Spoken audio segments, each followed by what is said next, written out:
The Crash Tom was a simple man. He lived alone on a small farm far from the city. Every day he worked with his hands. He fed the animals, fixed the fences, and watered the plants. His life was quiet. He liked it that way. One night, something strange happened. The sky was dark. Tom sat on his porch drinking tea. Suddenly, a bright light flashed across the sky. It was not a shooting star. It moved too fast, and it was too big.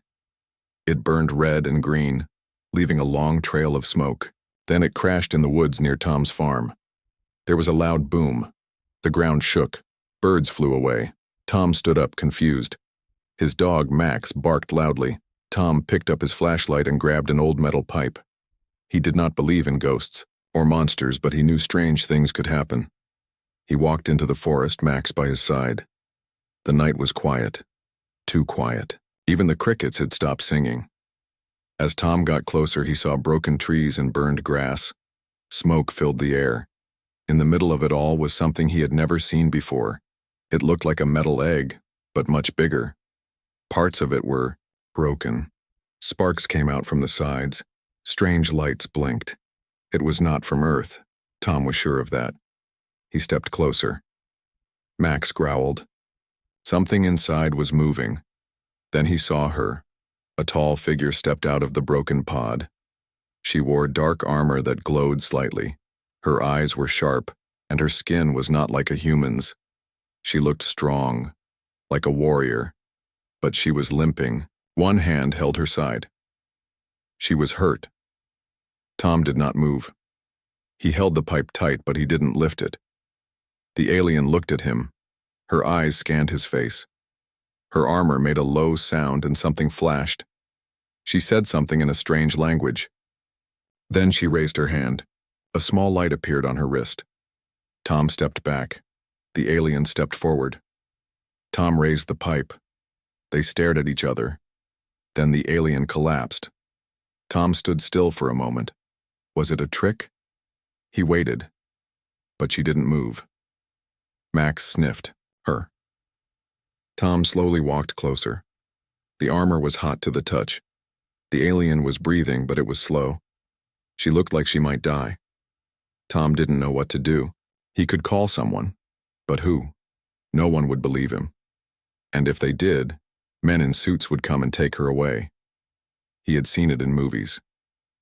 He sighed and scratched his head. He didn't understand any of this. But he couldn't leave her. There.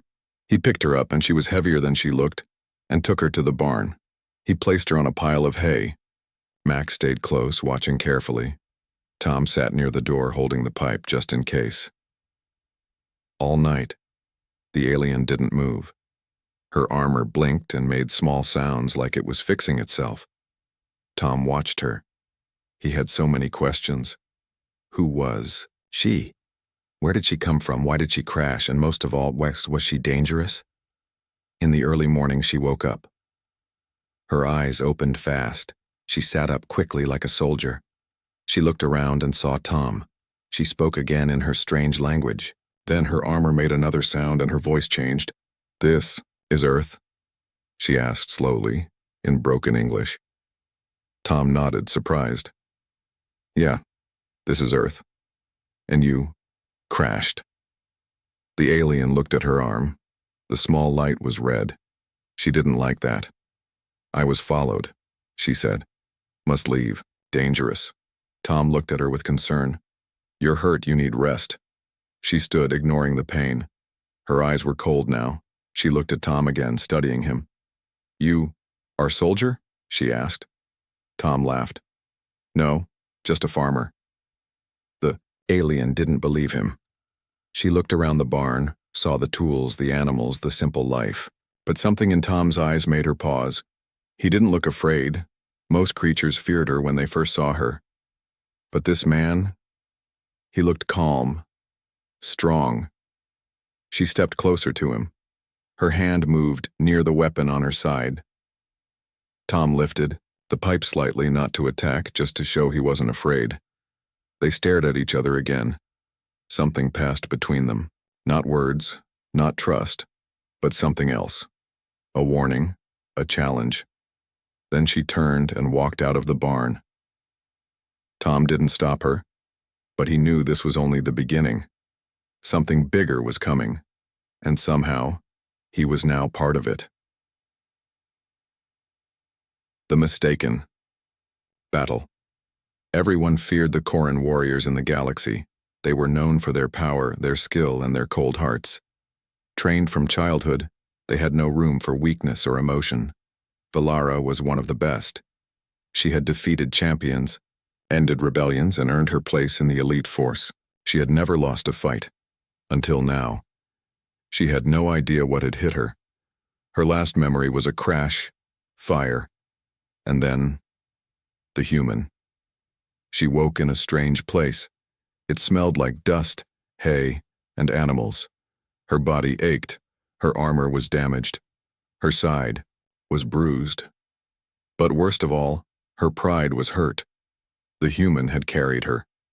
A farmer had picked her up, placed her in a shelter, and watched over her like she was weak. She would not forgive that. Valara stood quickly. Her vision blurred. She pushed past the pain. Her mission was not over. She tapped her wrist device, but the signal was low. She needed to find a place to charge it. She needed to send a message. Her team would come soon. She had to survive until then. She stepped out of the barn. The morning sun hit her eyes. The land was wide and open. Simple machines moved in the fields. Birds flew overhead.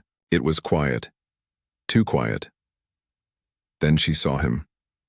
Tom. He was by the fence fixing a wire. Max, the dog, sat nearby. Tom looked calm, like nothing was wrong. He didn't even look up.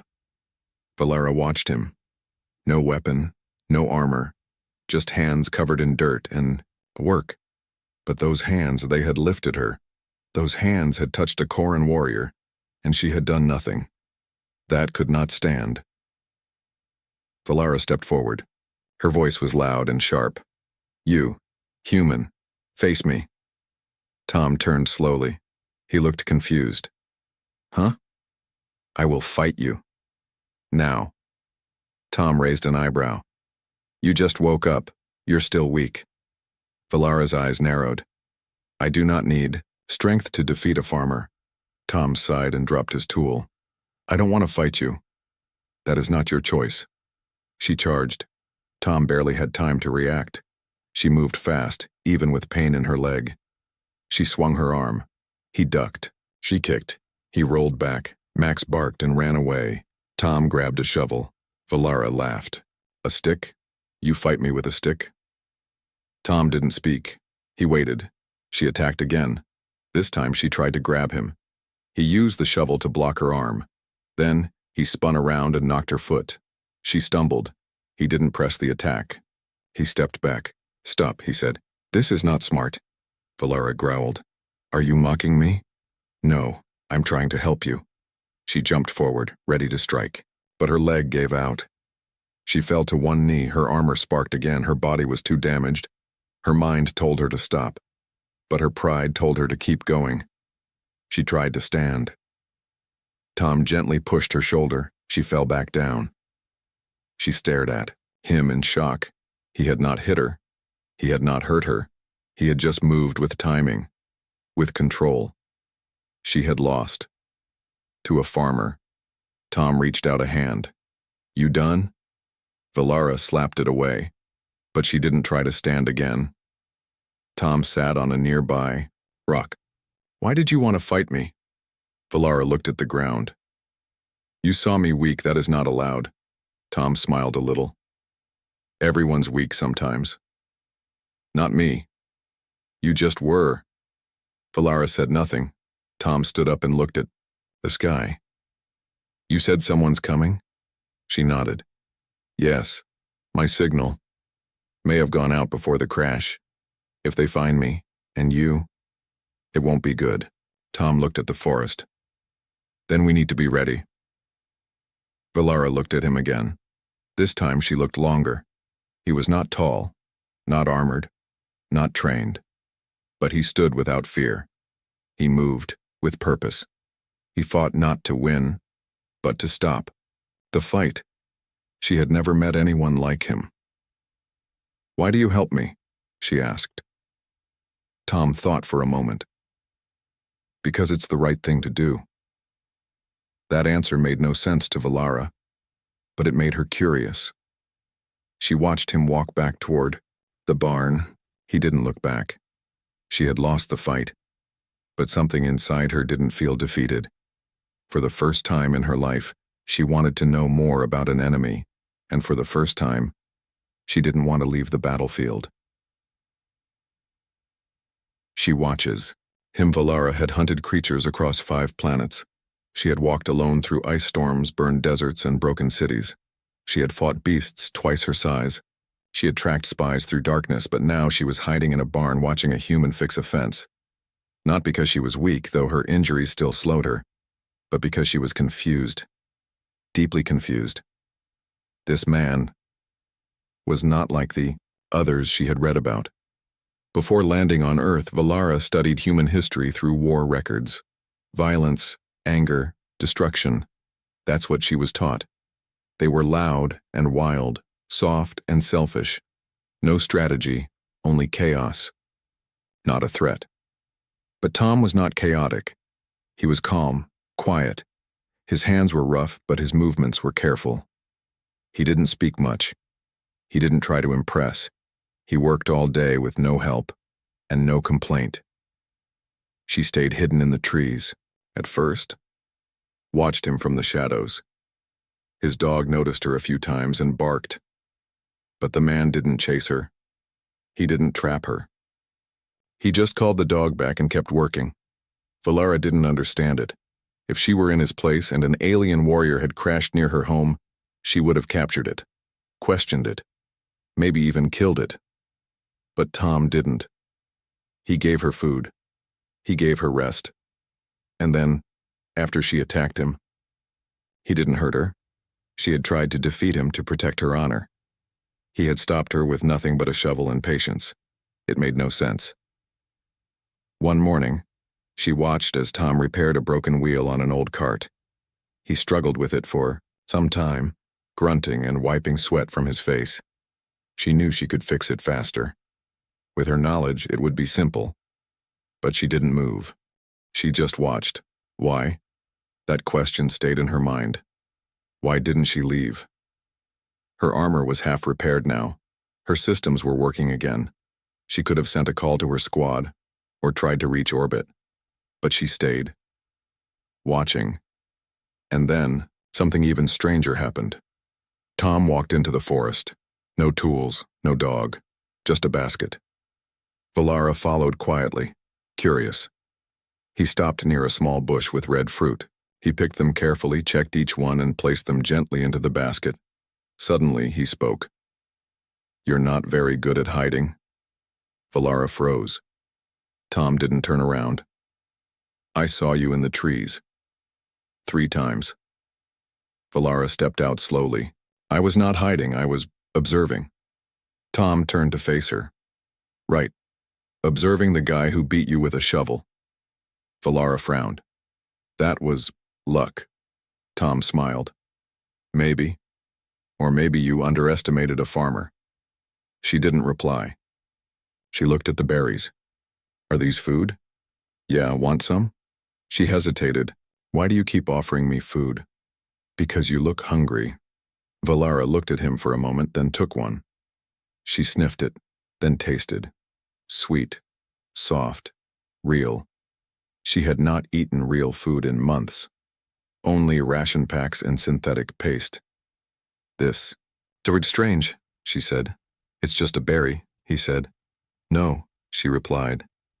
"You." Tom raised an eyebrow. "Me? You are not a warrior, but you fight well. You are not a leader, but you have no fear. You live alone, but you are not broken." "Why?" Tom shrugged. "I don't know, I just do what I have to." "That is not an answer. It's the only one I've got." They stood there in silence. A soft wind moved the leaves. Birds chirped. It was peaceful. Valara realized she had not felt peace in years. Her people did not rest. They trained. They conquered. They followed orders. Emotion was weakness. Curiosity was danger. But now, here, in a small green forest, with a strange man and a basket of berries, she felt something new. She didn't like it, and yet, she didn't want it to stop. Tom looked up. "You said something before, that others were coming." Valara nodded. "Yes. If they find me, they will destroy this place. You, your dog, your land, all of it." Tom looked at the sky. "Then we'd better be ready. You do not understand. These are trained soldiers, stronger than me." Tom smiled a little. "Good thing I've got more than just a shovel." Valara tilted her head. "You are not afraid?" "No. I've faced storms, wild animals, and life alone. I'll face whatever comes next." Valara didn't speak, but deep inside something stirred. Not fear, not anger, respect, maybe even something more. Her people are coming.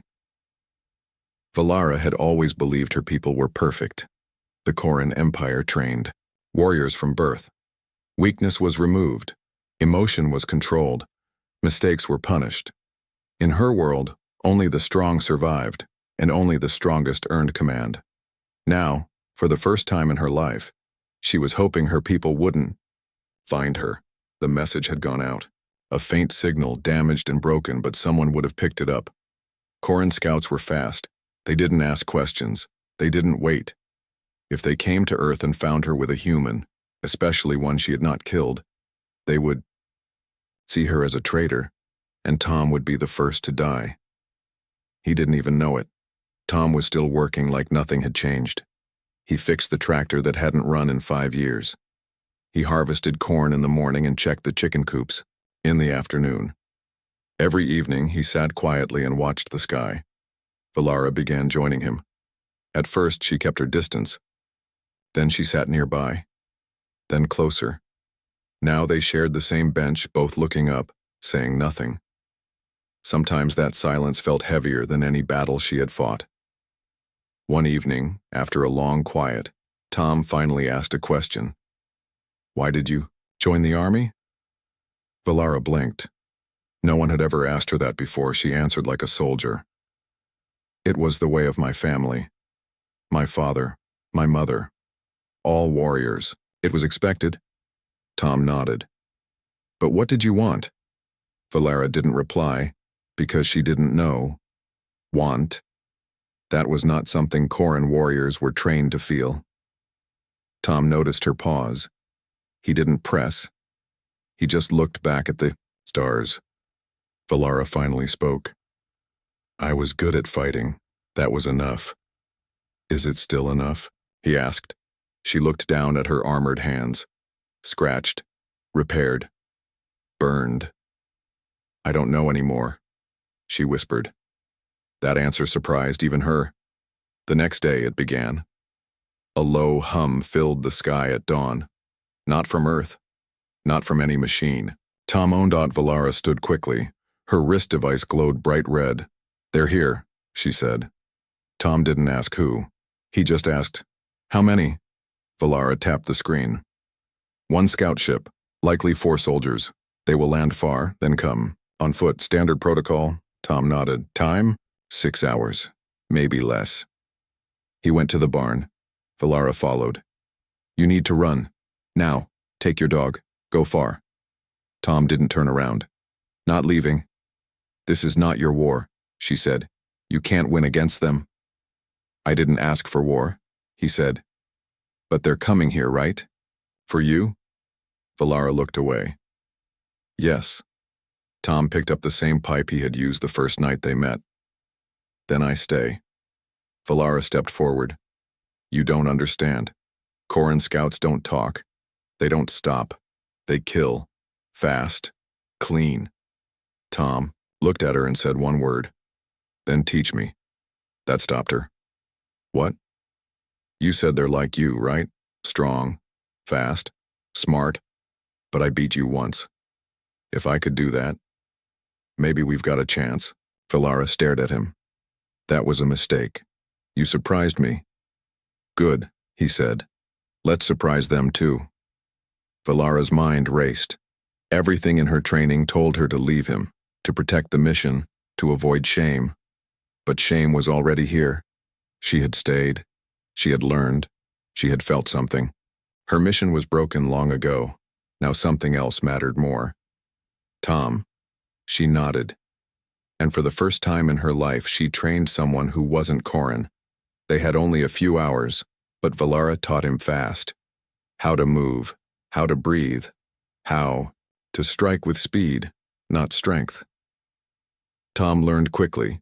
His farming had made him strong, but now he had to be fast too.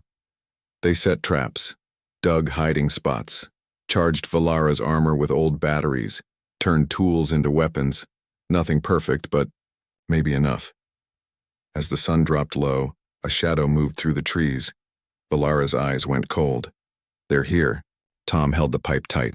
Max growled beside him. Valara touched her wrist. Her armor lit up, weak but working. Tom looked at her. Ready? Valara answered without words. She stepped forward, back straight, eyes hard. Not just a warrior anymore. Now, something more dangerous. A warrior with a reason to fight. The battle for the farm, the wind was still.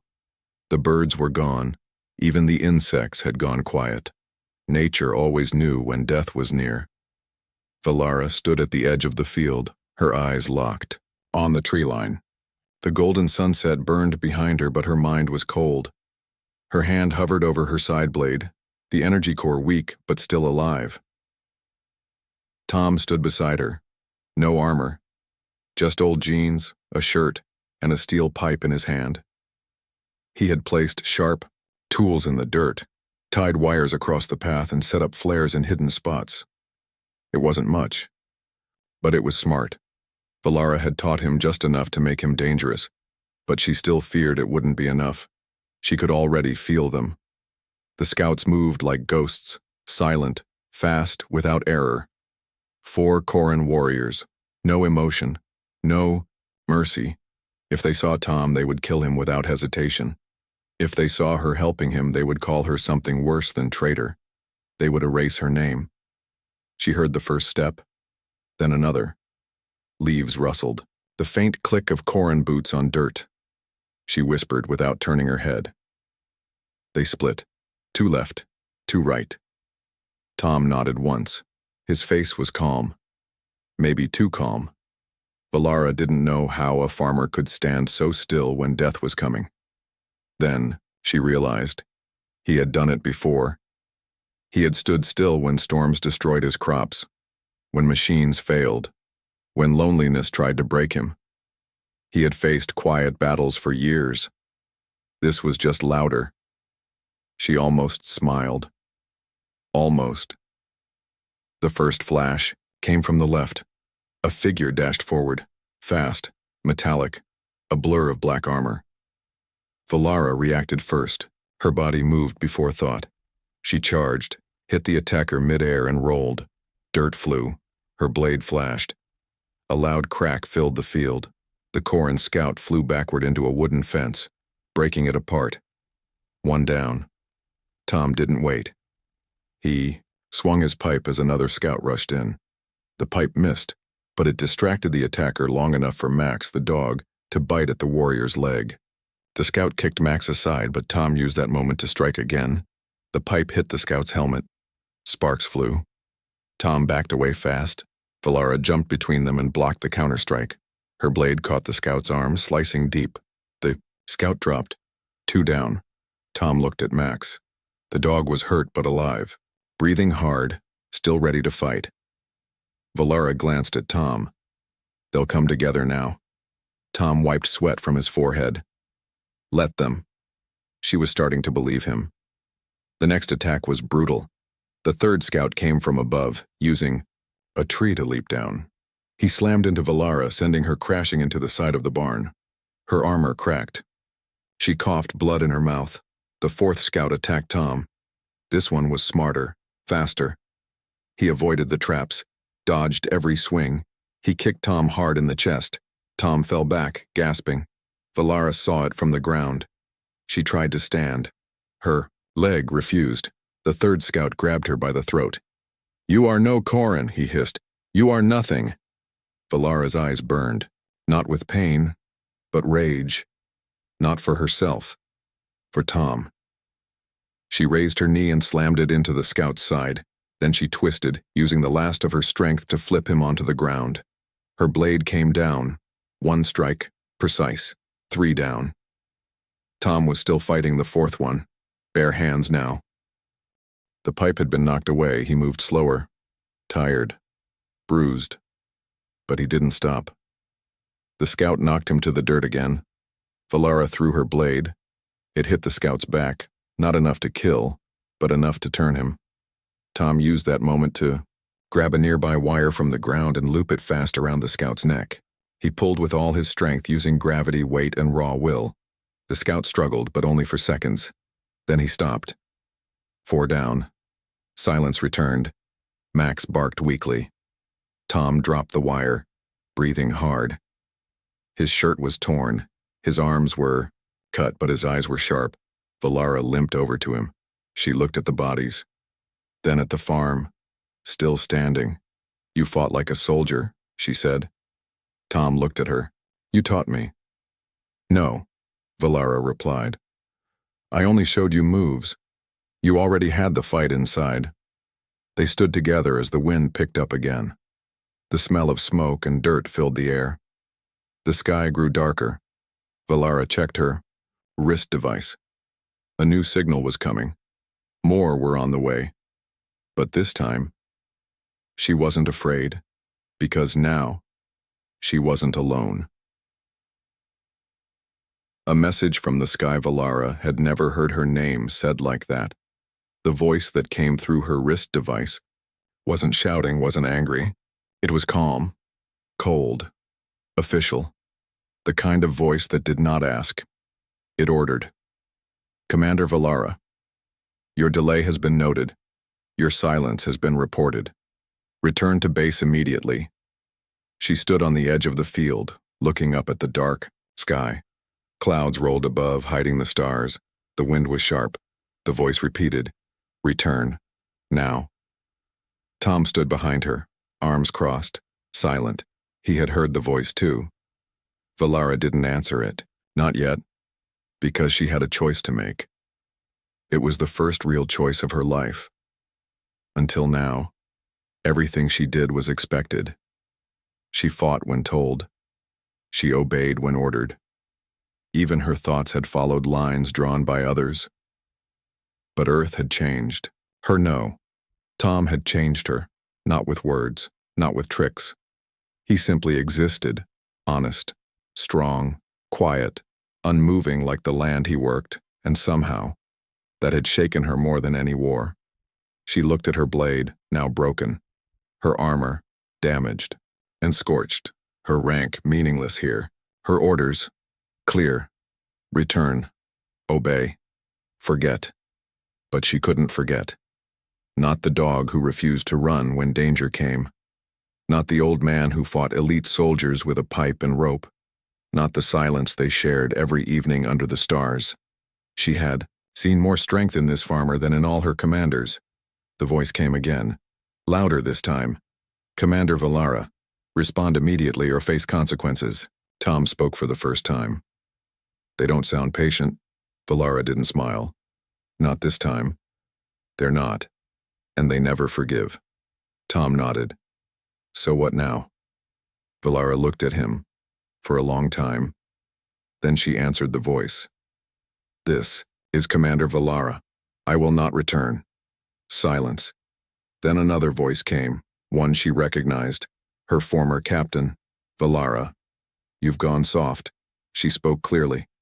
"No, I've gone free." "Then you're a traitor. If that is the cost of truth, I accept it." The signal cut. Valara knew what that meant. They would send more. Not scouts this time. Soldiers, real ones, with orders to erase her and anyone near her. Tom didn't flinch. They'll bomb the whole area, won't they? Valara nodded.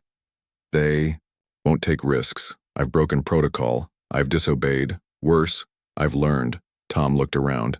Then we don't stay here. Valara raised an eyebrow. You're willing to leave your farm? He looked at the barn, the fields, the old machines, his quiet life. Then he looked at her. Home's not a place, it's people. Valara felt something tighten in her chest, something strange, something she had no name for. She tapped her wrist device again, not to speak, but to destroy it. She overloaded its system, then dropped it into the dirt. No more signals, no more commands, only the future. She turned to Tom. We'll need a plan. They'll track us, hunt us. I've got maps, gear, supplies. You've prepared for something like this? Tom shrugged. Didn't know what was coming. Just knew. Something would one day. Valara paused. Why help me? Why stay? He didn't answer right away. Then, softly, he said, Because I've spent years with no reason to fight. Now I've got one. She wanted to say something, but no words felt right. So she just nodded. They packed that night. Quickly. Quietly. Max limped but followed without complaint. Tom carried what he could. Valara helped. No armor now, just skill, memory, and the will to keep moving. By dawn, the farm was empty. The wind blew through the open door. The fields stood alone, and far, above, hidden behind clouds, a dark ship watched silently. The hunt had begun. But this time, it wasn't just a warrior they were chasing. It was a farmer and a warrior, together, and they were no longer running alone.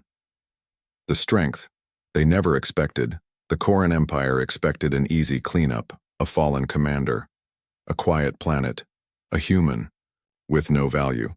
To them this was a correction, nothing more. They sent a strike team, 10 elite soldiers, trained, armed, emotionless. Their mission: eliminate Valara, recover tech, erase the failure. But the Koran had made one mistake. They thought the strongest always wore armor. They didn't understand human strength. Valara and Tom had gone deep into the hills. Forests stretched for miles. Old trails, long forgotten, twisted between rocks and rivers. Tom knew them all. Valara learned quickly. They moved like hunters now, not running but watching. Every night they listened to the sky. Koran ships moved overhead. Drones searched, but they found nothing, because the land itself helped hide them. Tom taught Valara how to read the wind, where to step without sound, how to move with shadows. He didn't use tech, he used instinct. He had survived storms, floods, wild animals, and loneliness. Now he shared all of it with her. Valara had never felt so alive. One morning she found herself staring at him longer than usual. He was just sharpening a stick. But the way he focused, the way his hands moved, so sure, so steady, it made something in her chest ache. She had fought in wars across galaxies. But here, watching a farmer carve wood, she felt something stronger than fear or duty. She felt peace. And it scared her more than any battle ever had. Their moment ended when Max barked. Valara stood fast. Tom was already on his feet. A ship had landed nearby. No more scouting. They were moving in. Valara knew what was coming. This is where they push hardest, she said. They think we'll break. Tom looked out at the hills. So what do we do? We show them what breaking looks like after it doesn't work. They didn't dig trenches or build defenses. They used the land, old tunnels, caves, hidden paths, traps built with wire, wood, and fire. Not perfect, but clever. Valara set the field. Tom chose the ground.